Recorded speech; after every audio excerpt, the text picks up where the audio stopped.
Saudara, ya sekalian minta izin minggu keempat saya pas nggak bisa saudara. Jadi ada pameran di Beijing, saya harus ke sana. Dan pas itu hari minggunya, hari terakhir, jadi saya nggak mungkin pulang. Ya, jadi minggu keempat itu nanti akan digantikan dengan Pak Mintarjo saudara. Tapi tetap minggu ini kita nggak ada perjamuan kudus. Saya berpikir saya nggak mau ubah-ubah perjamuan kudus tetap minggu keempat supaya saudara nggak lupa gitu saudara. Kalau nanti dimajuin ke minggu kedua, nanti balik lagi ke minggu keempat. Ya. Jadi tetap minggu keempat. Nah, saya sampaikan firman di tempat ini karena bisa aja sih tanpa saya, cuman rasanya kangen kalau nggak ngomong sama saudara. Amin. Puji Tuhan saudara ya. Bukan nggak ngomong kali ya, nggak ngotbain gitu ya. Haleluya. Saudara, hari Jumat kemarin saya melayani di LGBT. LGBT itu Loving God Be Transformed. Isinya adalah para waria, saudara. Kalau di sana kata Pastor Paulus nggak boleh ngomong waria, nggak boleh ngomong banci, tapi waria, lebih sopan, saudara. Saudara, pagi hari ketika saya bersaat teduh selesai, saya membaca koran, saudara. Di situ ada sebuah resensi, ringkasan sebuah film. Saya nggak tahu itu film apa, tapi judulnya Lovely Man, gitu ya. Lovely Man, ada yang tahu saudara film ini? Ya. Lovely Man ini film Indonesia sebetulnya saudara. Ya. Film Indonesia yang diputar di Indonesia atau di Jakarta ini baru akhir-akhir ini aja saudara. Padahal film ini sudah selesai dari tahun 2011. Tapi film ini tidak main di Indonesia, masuk ke dalam penghargaan film internasional, dapat penghargaan di Amerika, dapat penghargaan di Malaysia. Jadi saya semakin pengen baca, isinya apa sih? Isinya sebenarnya singkat, yaitu di mana ada seorang wanita, anak-anak, bukan anak-anak ya, anak gitu ya, seorang anak muda yang namanya Cahaya, anak perempuan, yang mencari ayahnya, saudara. Cuman itu inti ceritanya sebetulnya. Ya. Tetapi dia itu ditinggal sama ayahnya ya, sejak kecil, dan ketika dia mulai besar, dia pengen cari ayahnya itu siapa. Melalui data-data yang dapat dari ibunya, dia pergi ke Jakarta, dia cari ayahnya. Ketemu, singkat cerita, dengan ayahnya, ternyata ayahnya seorang waria. Saya ini nggak kebetulan, saya kagak tahu judulnya Lovely Man kok bisa waria gitu ya. Seorang waria, saudara. Dan anak ini ketemu ayahnya langsung, dia peluk. Tapi ayahnya nggak mau, karena malu, saudara. Saudara, kalau saudara tahu kan, saya nggak usah sebutin kali ya, pekerjaan waria itu apa gitu loh. Bukan hanya sekedar minta uang di pinggir jalan, bukan saudara. Lebih dari itu, saudara, ayahnya malu melihat anaknya ini, yang terutama anak wanitanya, saudara. Jadi sebetulnya dia bilang, apa kamu nggak malu lihat ayahmu seperti ini, cari uangnya seperti ini, pakai rok, saudara, ayahnya, make up. Gitu. Anaknya bilang, enggak, aku nggak malu, kamu kan tetap ayah saya. Gitu. Nah, singkat cerita, mereka berjalan berdua, mereka makan di restoran berdua. Sampai banyak orang ngeliatin, saudara. Kok ini siapa ini yang lagi dibawa sama waria ini, anak wanita ini? Saudara. Ya, ceritanya seperti itu kira-kira, sederhana. Tapi bisa dapat penghargaan. Nah, di situ Tuhan bicara, aku juga mengasihi para waria. Aku mengasihi mereka. Oh iya Tuhan. Ini kebetulan Tuhan, saya baca resensi film ini sebelum saya khotbah di sana. Oke, khotbah itu jam 3 sore, saudara. Saya ke kantor, ya, saya urusan semua. Jam 3 sore itu pasti saya mesti jalan jam setengah 3, jam 2 lewat. Itu jamnya sibuk banget, saudara.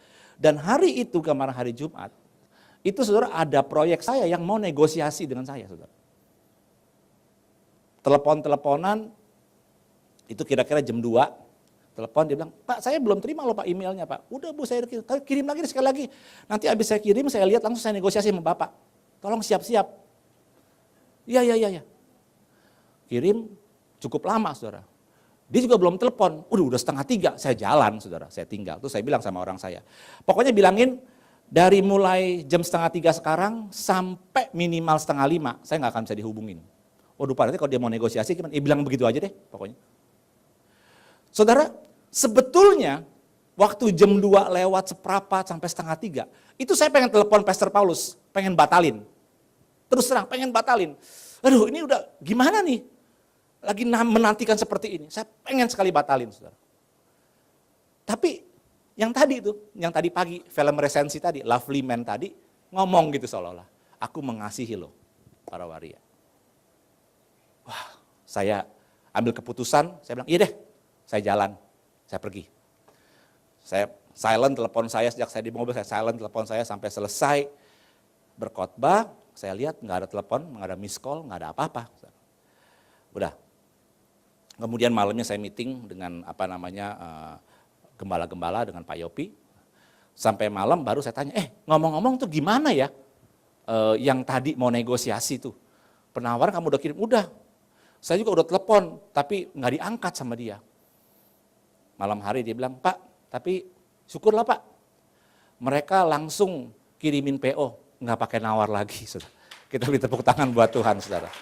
Ya. Saudara, Tuhan mengasihi setiap orang. Amin. Dia mengasihi setiap orang. Dia mengasihi saudara, dia mengasihi para waria, dia mengasihi siapa saja. Pertanyaannya adalah bagaimana respon kita untuk kasih Tuhan yang luar biasa ini. Ya. Nah hari ini saya ingin sebenarnya kelanjutan daripada khotbah bulan lalu. Ada yang ingat nggak khotbah bulan lalu mengenai apa, saudara? Ada yang bilang.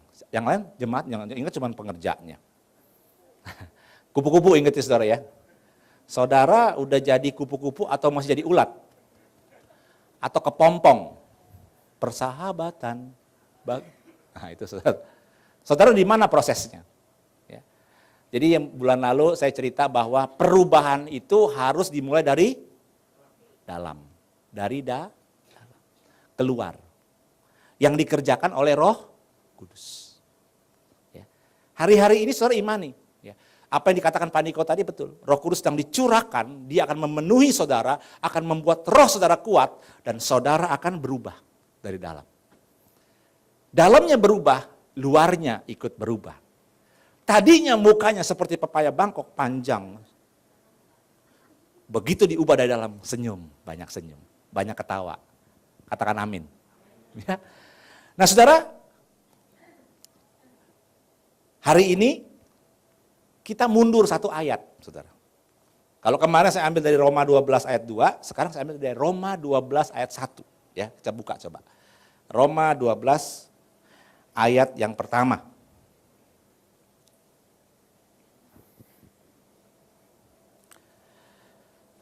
Kita baca firman Tuhan ini dengan suara yang keras.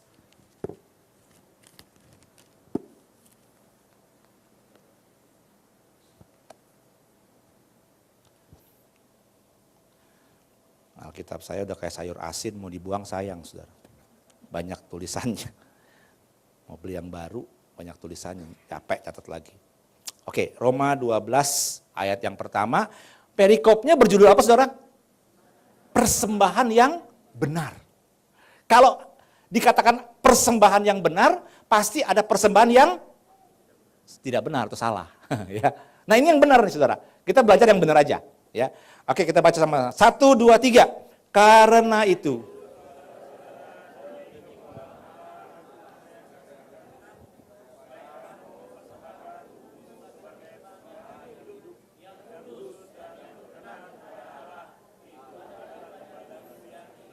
Katakan amin. Katakan saya mau mempersembahkan tubuh saya untuk Tuhan. Saya mau mempersembahkan tubuh saya untuk, itu persembahan yang benar. Ya. Saudara, kalimat ini menarik loh saudara. Ya. Karena itu saudara-saudara kamu harus mempersembahkan tubuhmu.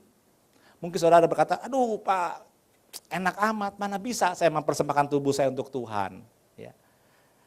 Saudara, saya mau kasih satu kalimat yang paralel, yang isinya bukan yang rohani, tapi sesuatu yang biasa kita dengar.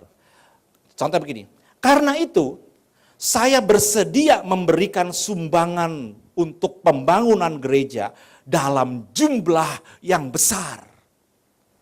Ya. Kalau saya ngomong seperti itu, karena itu saya bersedia memberikan sumbangan pembangunan gereja dalam jumlah yang besar. Saya mau tanya, kira-kira saudara akan nanya saya apa? 1, berapa boleh. Terus? Nanya apa lagi? Hah? Kenapa? Ya. Apa? Kapan? Oke. Terus? Jangan anggap saya pendeta, ini saya orang biasa misalnya. Kalau pendeta sih nggak heran. Orang biasa. Buat apa? Aku udah tahu, buat bangunan. Saya ulang lagi. Karena itu, saya bersedia, ini saya orang biasa. Saya orang biasa bukan pendeta nih saudara. Saya orang biasa, cuman jemaat biasa aja. Bukan hamba Tuhan. Karena itu saya bersedia memberikan sumbangan untuk pembangunan gereja dalam jumlah yang besar. Apalagi pertanyaannya? Nah itu yang saya mau tahu. Kenapa? Kenapa Bapak bisa memberikan persembahan dalam jumlah yang besar? Betul nggak? Pertanyaannya itu saudara. Kenapa saudara tanya seperti itu? Karena ada kalimat, karena itu. Amin ya. Nah, saudara mempersembahkan tubuh ini nggak mudah memang. Saya tahu nggak mudah. Tapi Paulus berkata, karena itu persembahkan tubuh. Karena apa? Kenapa saya mesti mempersembahkan tubuh saya? Nah, saudara, ini yang perlu kita ingat, saudara. Tadi saya ingat Pak Johan, worship leader kita berkata, hidup itu anugerah. Nah, ini kita mesti lihat, saudara. Karena apa? Sampai Paulus itu menasehatkan, kata menasehatkan itu mendesak supaya mengambil keputusan, kira-kira seperti itu. Paulus mendesak jemaat di Roma, ayo ambil keputusan untuk persembahkan tubuhmu. Jemaat Roma nanya, kenapa saya mesti persembahkan tubuh saya? Sampai kamu mendesak seperti itu. Nah, ini saudara.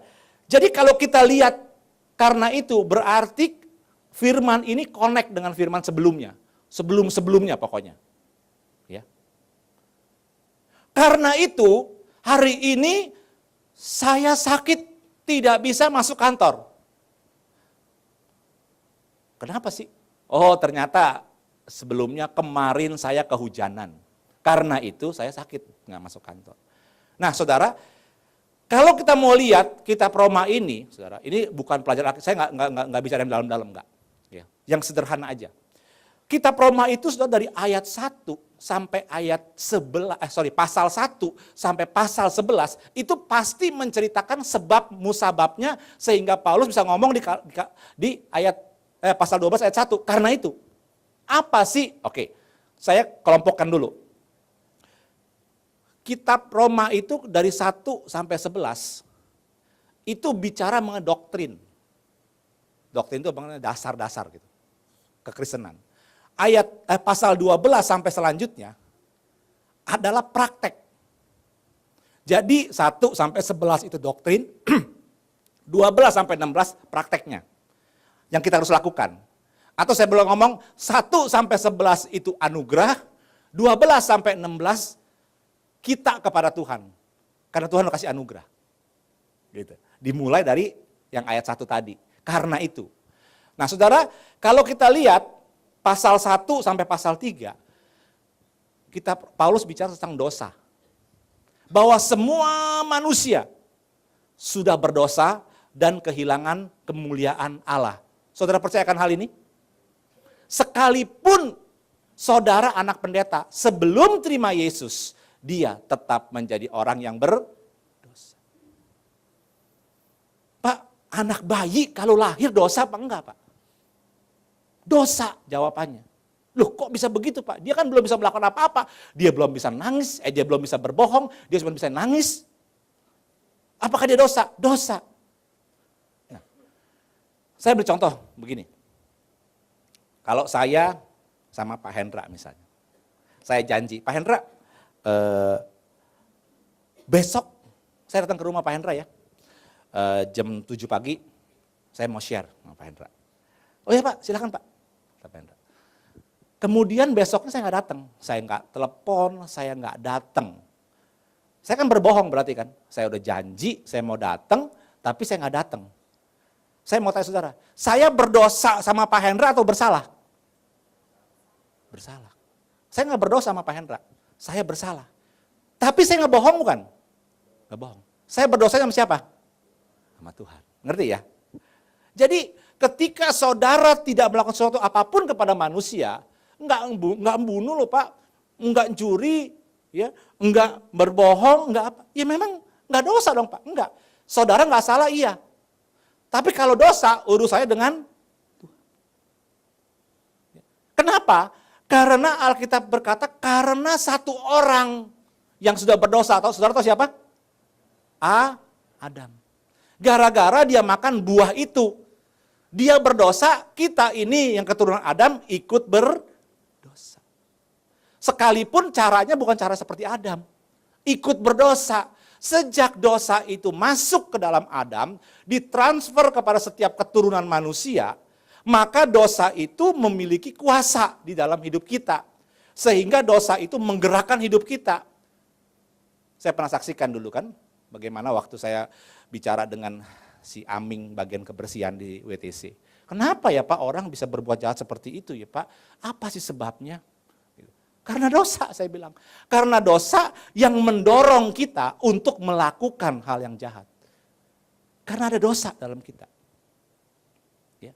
Sehingga Paulus berkata, jika aku ingin melakukan yang baik, berarti yang jahat ada padaku. Jadi dosa berkuasa. Ya. Nah ini bicara dari ayat A pasal 1 sampai pasal 3. Ya. Dan tidak ada satu agama pun yang bisa menghapuskan dosa. Nggak ada. Nggak ada. Saudara. Ya. Nah, dilanjutkan di pasal 3 sampai pasal 5, kitab Roma bicara tentang keselamatan. Dosa yang tadinya kita dapatkan karena nggak ngapa-ngapain, tapi karena keturunan Adam, itu dihapus dengan cara Yesus Kristus mati di kayu salib. Saya tambahkan lagi, ketika kita masih berdosa, Allah menunjukkan kasih-Nya kepada kita dengan cara Yesus Kristus mati di kayu salib. Saudara, saya mau ajar saudara supaya saudara punya mindset yang benar. Kalau saudara ditanya orang gini, apa bukti Allah mengasihimu? Saudara jawab apa? Saya diberkati Pak. Saya nggak pernah kena penyakit. Saya disembuhkan Pak. Saya diluputkan dari bencana. Apakah itu bukti Allah mengasihimu? Bukan. Yang tadi jawabannya. Kalau ditanya orang, apa buktinya Allah mengasihimu? Dia sudah menebus dosa saya. Dia sudah memberikan Yesus Kristus untuk saya. Itu buktinya saudara. Jadi jangan bilang buktinya saya diberkati, saya disembuhkan. Itu sih memang Tuhan, itu mujizat yang Tuhan berikan pada saudara. Tapi itu bukan bukti kasih Tuhan. Kalau saudara menyangkutkan bukti kasih Tuhan dengan hal-hal materi, saudara akan kecewa nanti sama Tuhan. Ketika saudara nggak diberkati, saudara bilang Allah nggak mengasihimu. Nah, saudara, Allah itu memberikan keselamatan bukan melalui saudara harus berkorban, saudara harus memberi sesuatu, saudara harus berpuasa, enggak. Saudara cuman berkata-kata menerima Yesus sebagai Tuhan dan Juru Selamat, percaya, maka saudara diselamatkan. Anugerah namanya, tadi dikatakan, anugerah. Jadi saudara dan saya itu diberikan anugerah. Keselamatan itu bukan berdasarkan perbuatan saudara.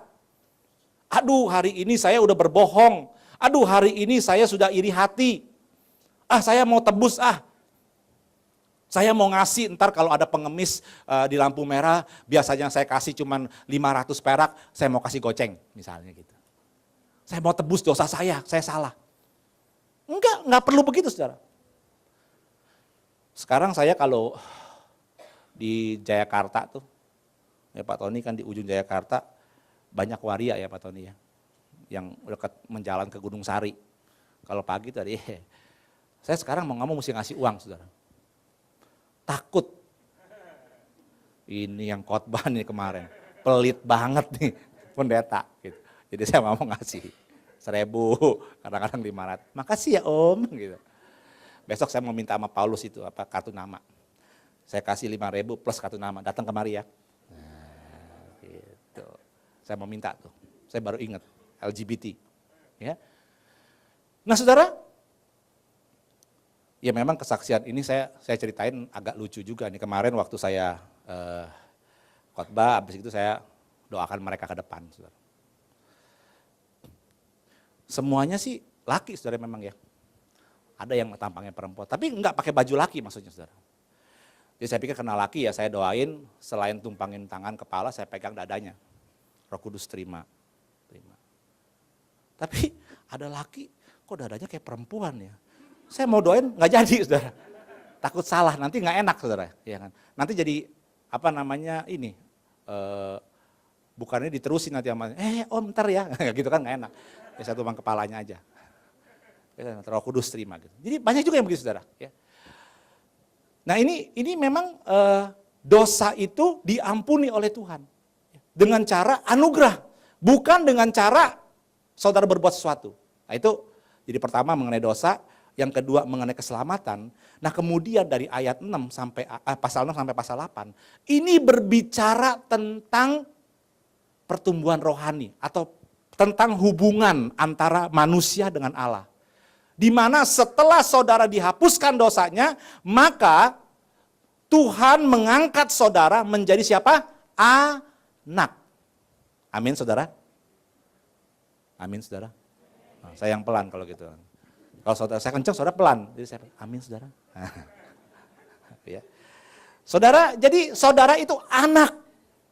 Roma 8 ayat 17, sehingga roh itu membuat Roma 8 ayat 8, roh itu memanggil Allah itu ya Aba, ya Bapa. Dan kalau engkau anak, maka engkau juga ahli. Tuh kalau warisan mah cepet ya ngomongnya ya. Ahli waris kerajaan Allah. Apa yang Allah miliki, saudara bisa. Itu ahli waris. Luar biasa nggak saudara? Kita berdosa, diampuni nggak ngapa-ngapain, nggak perlu berkorban, cuma terima Yesus dibaptis saudara. Ya. Kemudian, saudara mungkin belum pernah ke kolam renang kan dibaptis enak saudara, di kolam renang. Iya kan? Enak ya di kolam renang ternyata gitu kan. Ada nggak yang nggak pernah berenang di sini? Takut sama air? Atau yang nggak pernah mandi? Saudara, yang ketiga adalah menjadi hubungan anak dengan Bapa. Dikatakan seperti Bapa sayang anaknya, demikianlah Tuhan mengasihi umatnya. Bayangin saudara. Ini kan luar biasa. Ya. Jadi anak, ya nerima hal-hal yang luar biasa. Bisa berjalan bersama dengan Tuhan. Ya. Musa berjalan dengan Tuhan. Tuhan buat mujizat melalui tangan Musa. Daud berjalan dengan Tuhan. Daud mau perang, Tuhan yang ngomong jangan serang. Buat gerakan memutar, kamu tunggu dulu, sekarang serang dan segala macam. Tuhan bisa berperkara dengan manusia seperti itu, saudara. Luar biasa. Kalau Tuhan bisa berperkara dengan Daud, bisa berperkara dengan Musa, bisa berperkara dengan Petrus, bayangan Petrus ngelewatin orang sakit, orang sembuh. Itu juga bisa terjadi di dalam hidup saudara. Amin. Saudara bisa dipakai Tuhan seperti itu. Ya. Jadi siapa kita nih? Manusia yang biasa-biasa. Petrus itu nelayan, saudara. Dipakai Tuhan sampai sebegitu luar biasa. Namanya ini di seluruh dunia dikenal oleh orang melalui kitabnya Petrus. Nelayan loh. Bukan siapa-siapa. Tuhan cuma kasih contoh. Kalau dia bisa pakai Petrus, dia bisa pakai saudara dan saya. Dan dia bisa pakai Paniko buktinya. Gembala pembina kita. Seperti itu. Saudara ini kan luar biasa. Saudara bayar apa sama Tuhan? Enggak kan? Saudara nggak ngapa-ngapain kan, tapi Tuhan mengasihi saudara. Dan yang selanjutnya di dalam pasal 8 sampai 11 itu berbicara mengenai kedaulatan Tuhan. Kita sudah diampuni dosanya, kita jadi anak, kita punya hubungan yang begitu luar biasa, Tuhan kasih kuasanya sama saudara dan saya. Tuhan kasih kepekaan kepada saudara dan saya. Ya. begitu banyak kesaksian-kesaksian mujizat. Tuhan tolong saudara, bahkan saudara juga punya kepekaan yang luar biasa. Dan yang coba kita baca Roma 11 ayat 36. Dan ini menjadikan dasar semuanya, saudara. Roma 11 ayat 36. Jadi sebelum Roma 12 ayat 1 ya. Yuk kita baca sama-sama yuk. Roma 11 ayat 36. 1, 2, 3. Sebab.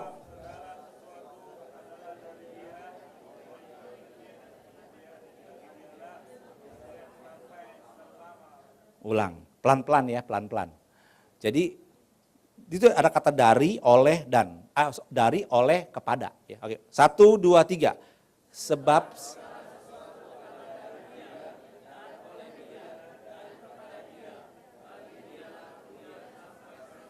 Katakan amin. Sebab segala sesuatu. Apa itu segala sesuatu, saudara?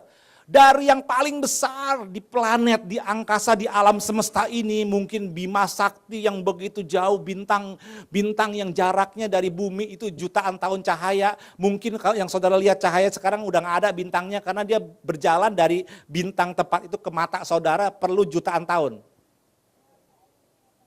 Sampai bakteri, virus, amuba, atom yang paling kecil, itu di dalam kuasa Tuhan. Amin. Di dalam kuasanya Tuhan. Sebab segala sesuatu dari Dia. Oleh Dia, artinya Dia yang mengatur semuanya, saudara. Dan kepada Dia harus dikembalikan untuk. Jadi setelah Paulus cerita mengenai dosa, pengampunan dosa melalui kematian Kristus, dan kemudian hubungan saudara diangkat jadi anak, dan Paulus kasih tahu terakhir sebelum kata karena itu, segala sesuatu itu dari Tuhan. Saudara dan saya juga dari Tuhan. Kalau Tuhan mau ngangkat saudara cuman detik, saudara diangkat. Tuhan mau jatuhkan saudara cuman detik, saudara jatuh. Amin, saudara. Dari Dia, oleh Dia, kepada Dia. Karena itu, karena semua itulah, maka saudara itu diminta untuk apa? Mempersembahkan tubuh kita sebagai persembahan yang hidup. Kalau saudara udah tahu tadi pasal 1 sampai 11, saya mau tanya, Roma 12 ayat 1 ini cengli enggak? Tahu cengli enggak, saudara? Oh, tahu ya. Apa sih bahasa Indonesia cengli sebenarnya? Fair ya, bahasa Inggris itu. Wajar. Ya. Apalagi ya, wajar. Pantas enggak? Ya. Pantas enggak, saudara? Kalau saudara sudah tahu dari pasal 1 sampai pasal 11, kemudian pasal 12 kata, persembahkanlah tubuhmu sebagai persembahan yang hidup. Pantas enggak? Pantas ya? Atau masih bilang betul enggak pantas Tuhan? Kurang. Wah, saya enggak tahu mesti apa lagi Tuhan lakukan. Ya. Makanya diminta persembahkanlah tubuhmu, bukan persembahkanlah uangmu, bukan. Persembahkan tubuhmu. Nah, saudara, sebagai persembahan yang hidup, kudus, dan yang berkenan. Ya, ini bicara tahun perkenanan Tuhan, tapi saya nggak bahas ini, tapi ini kata berkenan ini adalah bahasa aslinya acceptable atau masuk akal. Persembahan yang masuk akal. Ketika kita mempersembahkan tubuh kita kepada Tuhan, itu adalah persembahan yang masuk akal. Amin, saudara.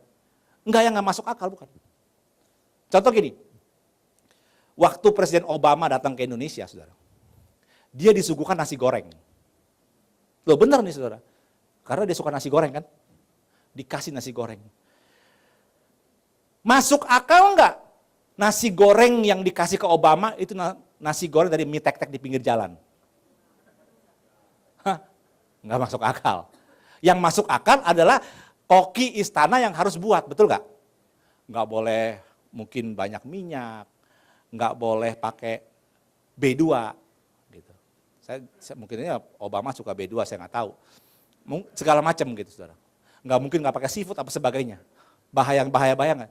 Itu kan kalau misalnya dia ngambil dari pinggir jalan nggak masuk akal. Atau gini, ada seorang anak yang sudah dibesarkan oleh orang tuanya dan menjadi orang yang kaya berhasil. Kemudian untuk membalas budi orang tuanya, saudara, anak ini beliin tiket yang kelas nomor 1 untuk orang tuanya jalan-jalan. Kasih rumah mewah, kasih mobil mewah, kasih tiket jalan-jalan ke luar negeri. Tapi dia sendiri tidak pernah datang ke orang tuanya dan tidak pernah nemenin orang tuanya pergi jalan-jalan. Masuk akal nggak itu? Sebagai balas budi? Enggak ya. Jadi saudara bisa tahu, yang namanya masuk akal itu seperti itu gitu. Jadi kalau kita mau balas orang tua dengan kasih ini, kasih itu, kasih ini.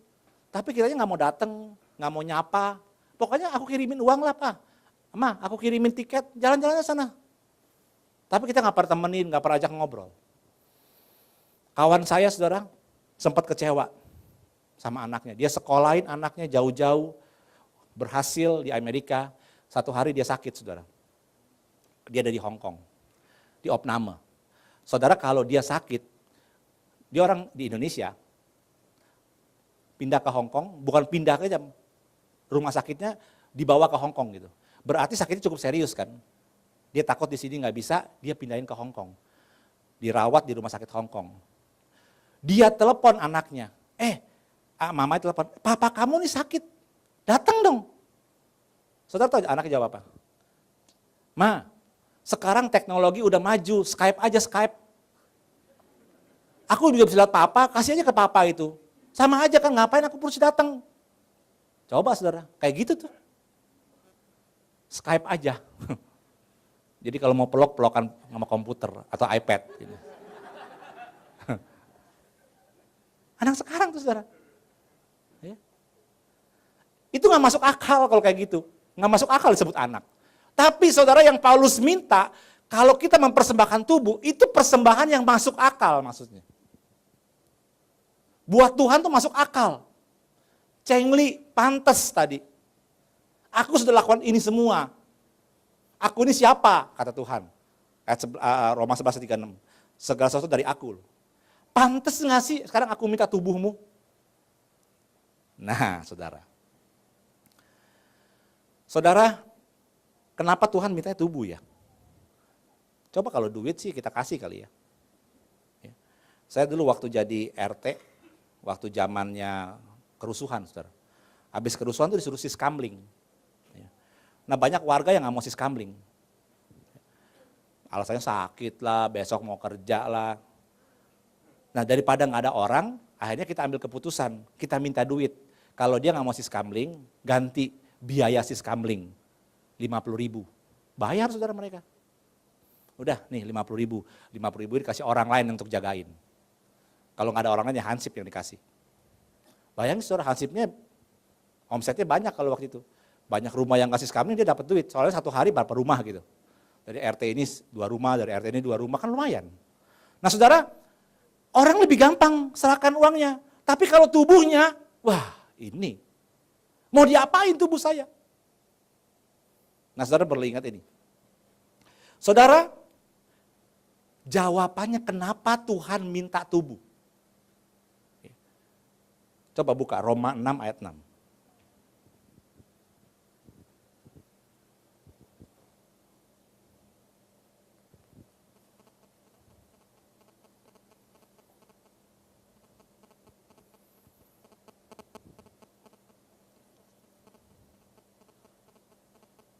Roma 6 ayat 6.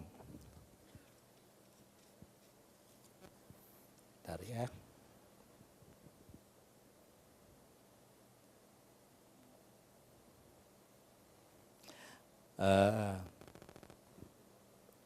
Oke, kita baca yuk. Roma 6 ayat 6.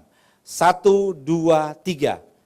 Karena kita tahu bahwa manusia lama kita telah turut disalibkan supaya tubuh dosa kita hilang kuasanya, agar kita jangan menghambakan diri lagi kepada. Saudara ngerti kenapa Tuhan minta tubuh? Karena tubuh ini tubuh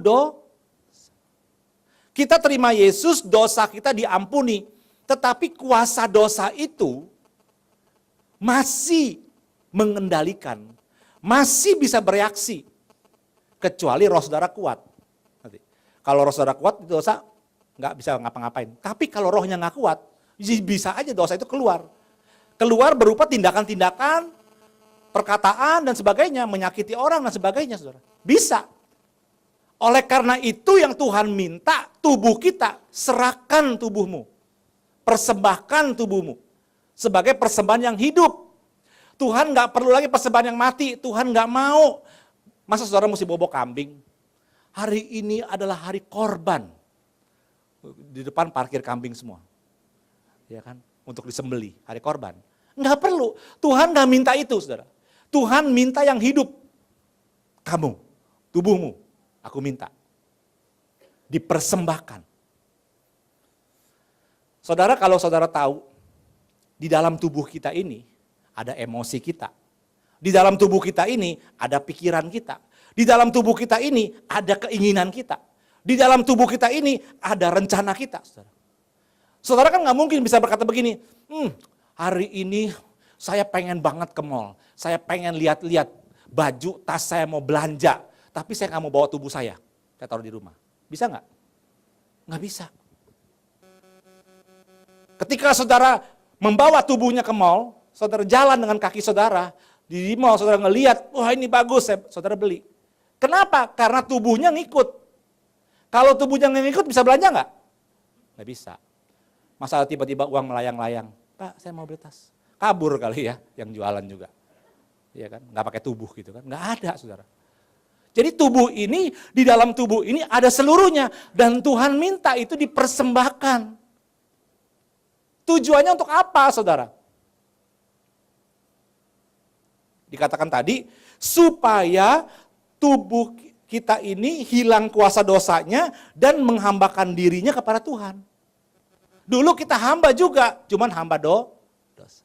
Sekarang setelah ditebus, tubuhnya diserahkan jadi hamba. Saudara, kan ada yang namanya bom bunuh diri. Mereka tuh yang radikal ngerti loh cara mempersembahkan tubuh. Mereka juga mempersembahkan tubuh, jangan main-main, saudara. Ya. Bom bunuh diri, saudara pikir mempersembahkan apa? Mobil? Kan bukan, tubuh itu dipersembahkan. Mereka bilang, kalau Anda mati bagi Allah, maka ada upah. Ya, ada malaikat di sana, di surga, yang melayani. Wanita cantik. Mungkin karena jauh dari bumi kelihatan cantik, begitu sampai di sana mereka kaget, yang serem-serem semua, setan semua. Saudara.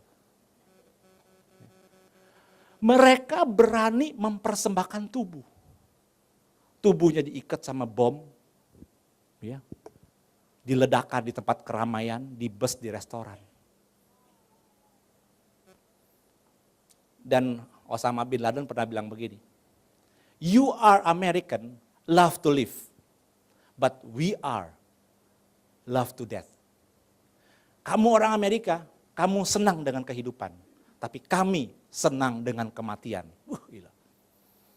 Itu saudara, mereka bilang. Waktu serangan 11 September.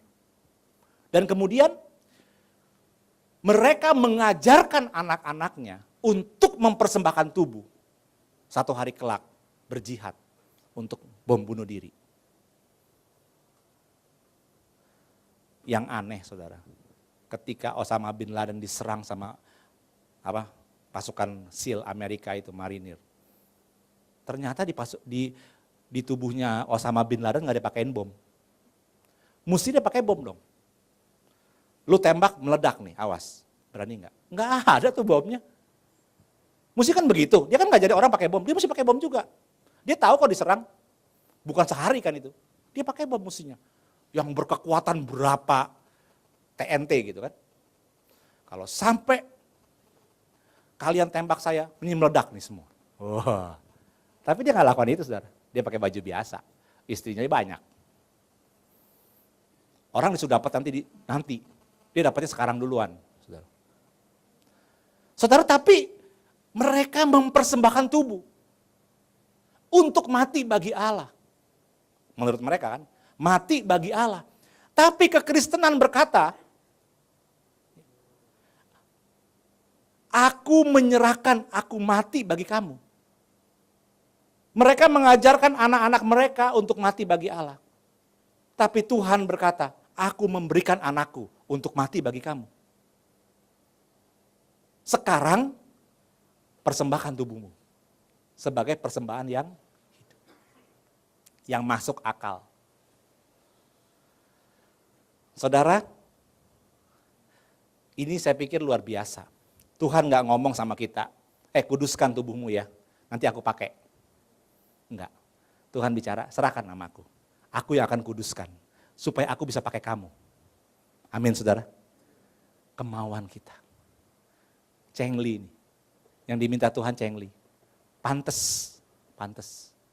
Ya. Masuk akal. Saudara. Itu yang Tuhan minta. Supaya Tuhan bisa berkarya di dalam tubuh kita. Tuhan gak punya mulut, dia pakai mulut kita. Untuk menasehati, untuk memberitakan firman. Tuhan gak punya tangan, dia pakai tangan kita. Untuk memeluk, mengasihi, memberikan apresiasi, menolong orang. Tuhan gak punya mata, kita punya mata, dia pakai mata kita. Untuk menolong, melihat penuaian, dan sebagainya. Makanya Tuhan minta tubuh kita. Ya, untuk bisa dipakai sebagai alatnya Tuhan. Ketika kita mau, nah pertanyaannya bagaimana cara menyerahkannya? Cara menyerahkannya saudara, gak bisa dengan kekuatan sendiri. Caranya cuma satu, berserah kepada Tuhan. Ketika saudara, tubuh ini adalah sasaran dosa. Dosa itu masuk dari tubuh. Saudara melihat dengan mata, kepikiran. Ya. Kalau saya umpamakan gini loh, di sini tubuh, di tengah-tengah ini, yang di sini jiwa adalah pikiran, perasaan, kemauan, dan yang di sini roh. Dua-duanya ini tinggal di tubuh. Ya. Dosa masuk melalui tubuh, pengaruh, masuk kepada tubuh. Balas dendam, sakit hati. Ya. Ketika tubuh itu menerima, mulailah jiwa berpikir, iya nih, ini orang kurang ajar sama saya nih. Waduh dia ngomongnya menyakitin ya, saya terluka nih. Ya. Jiwanya terluka, perasaannya terluka. Tapi roh berkata gini, ampuni dia. Ampuni dia. Ya. Kalau rohnya kalah kuat saudara, kalau rohnya kalah kuat, maka tubuh ini akan lari ke sini. Dan melakukan apa yang diminta oleh jiwa. Tapi kalau rohnya kuat, tubuh ini melakukan yang ke sini. Apa yang dikatakan oleh roh. Ketika saudara menyerahkan tubuh saudara kepada Tuhan, Tuhan ingin supaya rohnya semakin kuat sehingga setiap kali tubuh saudara itu condongnya ke roh. Apa yang dikatakan roh, bukan apa yang dikatakan jiwa. Katakan amin saudara. Ini yang Tuhan mau dari kita. Saudara, makanya saya ulang, di kita ini ada dua yang kita dapat. Spirit of unity dan roh yang kuat. Saya percaya spirit of unity bisa terjadi karena roh kita kuat. Kita bisa saling menerima dan kita bisa saling mengampuni. Roh yang kuat. Saudara kalau melatih roh yang kuat, ya datanglah ke menara doa. Ini kesaksian terakhir. Tadi sebelum naik ke tempat ini, saya mau ke toilet. Cuman karena ada pastor message, saya mesti lihat dulu. Karena saya nggak datang, saya ngaku nih saudara. Hari Sabtu kemarin, doa pengerja, saya nggak datang. Tiba-tiba saya nggak jadi, biasa saya jalan terus. Saya mau nonton, mau lihat maksudnya pastor message. Ya. Saudara, Pak Marco ini baik, setiap kali kalau dia ke SICC, dia tahu saya nggak ada, dia kirimin BB atau nggak tahu dia kirim BB ke semua orang kali ya. Apa yang dikatakan Pak Niko. Dan ternyata apa yang saya dengar tadi sama yang dikirim Pak Niko, yang dikirim Marco agak berbeda. Salah satunya adalah ketika Pak Niko berkata, saya menekankan supaya saudara berbahasa roh. Nah saudara, saya kaget dengar ini. Loh, Pak Niko minta begitu, saya kan nggak tahu karena dalam laporannya di Pak Marco nggak ada itu. Nah, waktu menara doa, saudara, saudara sebagian ada yang ikut menara doa kan? Waktu menara doa, pagi-pagi itu saya dapat 1 Korintus 14 yang tentang berkata, barang siapa berkata-kata dalam bahasa roh, dia tidak berkata kepada Allah, tapi berkata pada manusia dan sebagainya, tentang bahasa roh.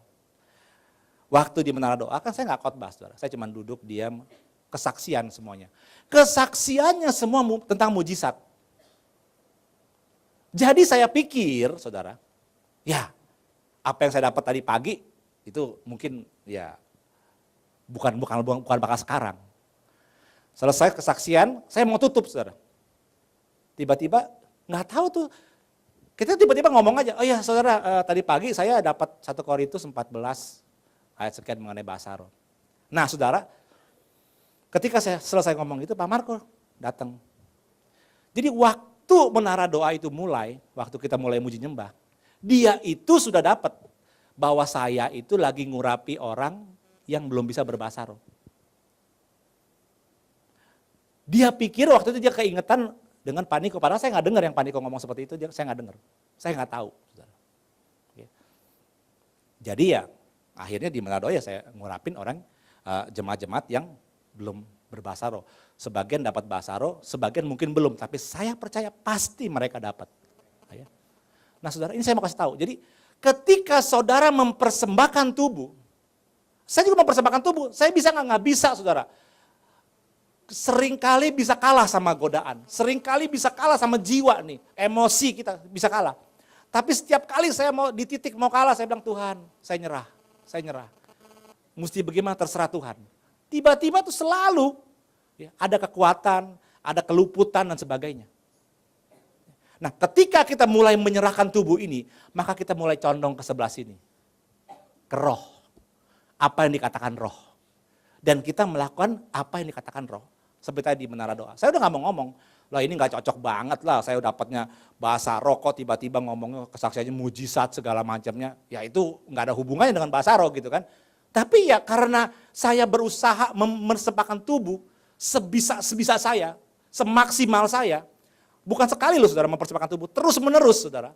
Maka tubuhnya akan condong kepada roh. Mulut ini akan condong kepada roh. Apa yang roh katakan. Dan ketika roh katakan seperti itu merupakan satu konfirmasi. Saudara, itu yang Tuhan kehendaki. Kalau saudara mau hidup dalam kemenangan, mau hidup dalam kekudusan, maka saudara perlu mempersembahkan tubuh. Yang mau katakan amin, saudara. Yang mau katakan amin. Nah, betul. Mari kita berdoa, saya undang yuk pemusik.